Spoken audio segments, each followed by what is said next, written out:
Getting back to Lyndon Johnson, I had no idea that he grew up poor.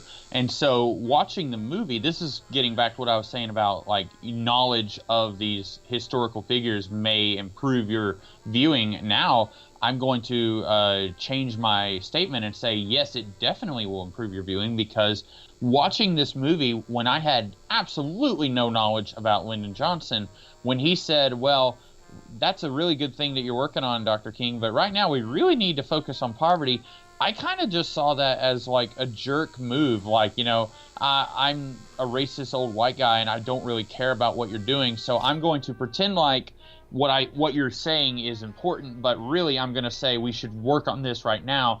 And then if it wasn't poverty, it would be 100 different other things. So knowing now that he did grow up poor, I think that does put a new angle on him, and it makes it seem like he wasn't just being a jerk and just deflecting and trying to, let's stop talking. Like, because when he's talking to his aide, he says, I thought we were done with this. And so it does make it seem like he doesn't care about what Martin Luther King is working for, and that he just wants to, I just want to be president, and I want to have this famous guy who just won a Nobel Peace Prize at the beginning of the movie. Like, I just want to have this guy who won a Nobel Peace Prize, sitting in my corner. Like, that's what it seems like from the movie, and I definitely think they are halfway going towards that. And I was reading up on this on Internet Movie Database, and there were some people who think that Lyndon B. Johnson was not overtly racist, and that he was a little bit less reluctant than what this movie paints him as. I've heard people that like have more knowledge of Johnson than I do say that that this movie does, vilify him a little too much, and the way this movie portrays him is he's a guy with some progressive views, but some still racist views. He uses the word nigger like 2 or 3 times in this. He does have some regressive racist views, and ultimately he makes the choice he makes so he can be on the right side of history, which, to be fair, at least by the end of the movie, they show that he cares about being on the right side of history. So he's able to recognize the importance of the movement, even if he's not able to prioritize it.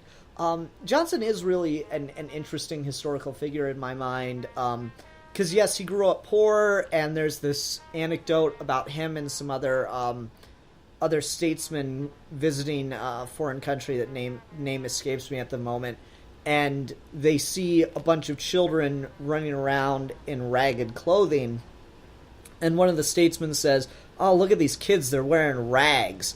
And Johnson snapped at his ass and said, those aren't rags, that's patched clothing.